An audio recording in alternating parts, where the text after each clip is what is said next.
Learning to draw made me forget why I started. Sounds backwards, right? You think getting better would you bring closer to the thing you love, but for me, it did the opposite.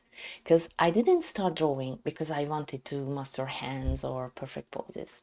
I didn't dream of making individual illustrations. I started drawing because I wanted to tell stories. But I started the learning in the wrong way, I think. Because when I started it, I did what made sense. Watch tutorials, copy what you see, draw a character, now draw another one, now draw hands, now draw expressions. One isolated thing after another. And I was getting better. My characters looked better, proportions improved, poses looked less stiff. Sometimes they still are, but that's fine. But something felt empty. And that's strange, isn't it? Because when you're improving, you feel great, right?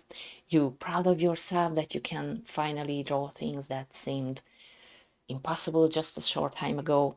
And yet, for the longest time, I couldn't put my finger on what was missing until I realized that I was just learning to draw the wrong way because I had this idea in my head and it slowly came together until it became a bigger plan. What if I drew comics? Wow, that would be awesome. And maybe you know that feeling too. You start learning something because you have a dream in your head, but something along the way, the learning itself becomes the goal. So, okay, but I but I need a story. I mean, right now, I want to draw a comic, but I'm not a writer. So what to do? What to do? Where I am supposed to get a story from? Somebody hand me one. So I started thinking, where could I get a story from? And I was even tempted to become a writer, so I could write my own stories, but I didn't want to learn how to write before I learned how to draw. So I was determined to find a story somewhere. And then it hit me. Wait a minute. We have a dog. And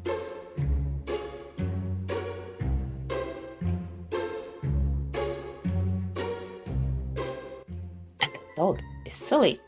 For months, we've been anthropomorphizing our dog, giving him a whole personality, making up little scenarios about what's going through his ridiculous head. And I've been jotting them down. Quick notes, so suddenly I had a whole collection of little stories to use. So, yes, that was the solution. I like funny stories. These are small, bite sized ones, just a couple of pictures that capture a funny moment. So, why not? And I started drawing them. And that became Pop's Life, a slice of life comic inspired our own goofy little dog. And something clicked. You know why? Because now I wasn't practicing, I was making something. Every panel had a reason to exist. It was a part of a story, and that changed everything. I made a few shorts from them, just drawing the strips, no commentary, but then I had another idea. What if I taught other beginners what I was learning?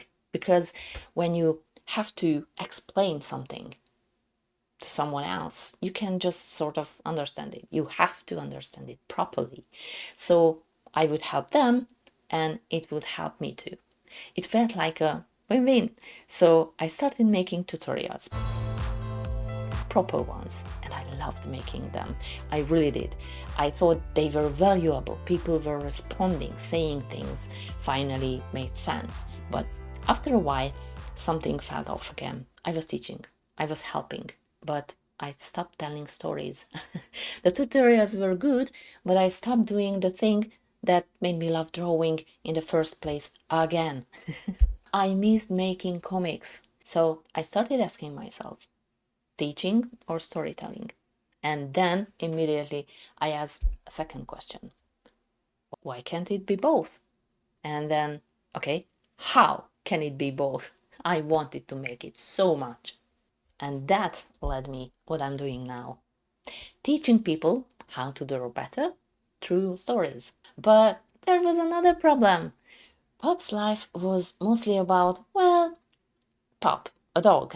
And by then, I started teaching people how to draw comic style characters. I wanted to practice drawing people too, kids, adults, different expressions, different body types, different interactions. So I expanded the world. Instead of just following one silly dog, I created a whole family for him to live with. So Puppy's still there, he's just more people to cause trouble for. So now the comic follows a family living in a little village. They argue, make mistakes, laugh each other, and get into all sorts of everyday situations. They are the stories I'll be drawing from now on, and not just because they are fun to tell, but because every comic gives me another chance to practice drawing and another chance to show you something useful along the way. And that's the real lesson I learned. You don't have to choose between improving and enjoy drawing.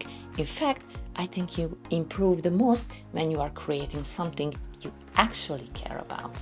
For me, that was creating comics. Maybe for you, it's children books, game characters, animations, I don't know, comics or beautiful images without a bigger story behind them.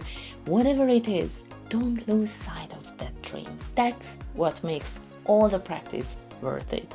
So now I'm curious, why did you pick up a pencil for the first place? What did you dream of creating before tutorials, anatomy studies, and perspective exercises took over?